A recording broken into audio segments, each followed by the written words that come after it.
Welcome to this module on Introduction to International Environmental Law. So before we move on to the substance of this module, let's first have a brief overview of what we are trying to achieve out of this module. The purpose of this module is first to provide basic information on sources of international environmental law, and second, mapping of the development of international environmental law in its historical as well as contemporary context. And the third major purpose of this module is to introduce major events, international environmental law conferences that contributed to the development of international environmental law. And the overview of the module is, first we will have a brief discussion on the historical development of international environmental law, and this discussion will be followed by again a brief overview of what are the major sources of international environmental law with some illustration on examples. And the third part will be, we will be discussing on major international conferences that had contributed to the development of international environmental law. And the fourth part of this module will be a brief overview of institutional mechanism with a special focus on the contemporary approach. The fifth part will be an introduction to a critical approach towards international law that will capture a brief introduction to the North-South debate, which is considered as a critical approach towards analyzing international environmental law. Now, before we move on to the substance, let's have a brief overview of the context. That means why we need an international legal framework to deal with environmental issues. First of all, let's first take a brief mapping of what are the major problems affecting environment in general. There are several factors, so I will just pinpoint out some of the few major issues or major reasons or major causes of environmental issues at the international level. First major issue is the Industrial Revolution. Industrial Revolution means industrial revolution requires indiscriminate use of natural resources.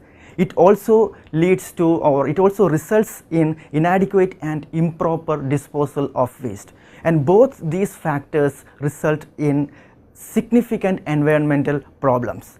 And another major cause of environmental issue is agriculture, because mainly when I say agriculture, it means use of pesticides and other chemicals, including persistent organic pollutants that are being used for increasing agricultural production. And a major part of these chemicals which are used in the agricultural productions are going back to the environment and creating a lot of problem, including pollution. And the third major factor affecting our environment is changing lifestyles and consumerism, because nowadays we use a lot of equipments and instruments, especially for example electronic instruments like refrigerators, air conditioners and mobile phones, and given the way we use extensively these instruments or equipments, and given the way we discard many of these equipments, that creates a lot of environmental problems. So altogether, the current situation is that we are facing a kind of environmental crisis. And this crisis actually led to what we call as emergence of environmentalism, both at the international level as well as at the national level. So when I say at the international level, there are several path-breaking moments, and which is arguably started in the 1960s and early 1970s. So I will just point out some of the major path-breaking moments that led to the emergence of what we call as environmentalism. And one is this famous book called Silent Spring by Rachel Carson, which was published in 1962. And this book was about the implications of pesticides used for agricultural purpose and how it affects environment and public health. The second major path-breaking moment was another book called This Endangered Planet, which was published in 1972 by Professor Richard Falk. And together, among many other books and works and reports, these works together provided a kind of warning on impending environmental crisis, or the existing environmental crisis and the likelihood of a huge environmental crisis coming up in future, and the ability as well as, and these works also warned the ability as well as inability of the international community to address these issues. And at the national level, for example, in India, we had this Chipko movement in India, and which happened in the hill state of Uttarakhand in the early 1970s. This movement was led by a local population which was against deforestation or cutting of trees by individuals and companies.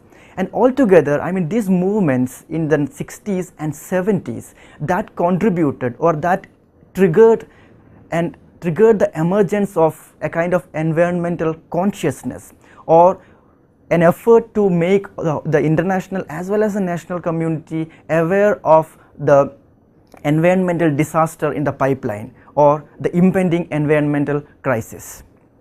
And this is the crisis or the context in which we are discussing international environmental law or environmental law in general. That means first we will have a brief discussion on why we need environmental law at the international level. Of course, I mean, as I had already mentioned, we are facing an environmental crisis due to various reasons. So the question is, and at the level in which this environmental crisis is going on, which is unlikely to sustain, or I mean, we will be unable to face this problem we will be unable to address this problem in the near future. In that case, as a matter of taking anticipatory actions or actions in anticipation, or to put it in a different way, we are supposed to take some precautionary actions. So what kind of roles environmental law can play in taking these precautionary actions? So in that case, I mean, definitely it is agreed, or there is no dispute on this part, that environmental law can play a significant role in addressing many of these problems, at least diluting the implications of this problem or mitigating these problems in fact. But the question here is, since the focus of this module is exclusively on international environmental law, first we will discuss why we need an environmental legal regime at the international level. Okay, there are a couple of important reasons why we need environmental law at the international level. For example, many of the environmental problems we are facing now is global in nature. When I say global in nature, means its sources are also global in nature, its implications are also global in nature. Sources of all environmental problems come from every nooks and corners of the world, and people or environment at all parts of the world are also affected by what we call these environmental issues. Because of this reason, I mean, because these implications and sources are global in nature in most cases, what we need is some global efforts, or to put it in a different way, we can't address this problem just by focusing on domestic measures. Domestic measures in its own capacity are insufficient to deal with some of these global environmental issues. Let's look at the examples of climate change. Sources of climate change, because almost all countries are producing carbon, and at the same time almost all people or environment, all corners of the world are affected by the phenomenon of climate change. So none of us are free from its sources, none of us are free from its implications. Same is the case with another major environmental problem called ozone depletion.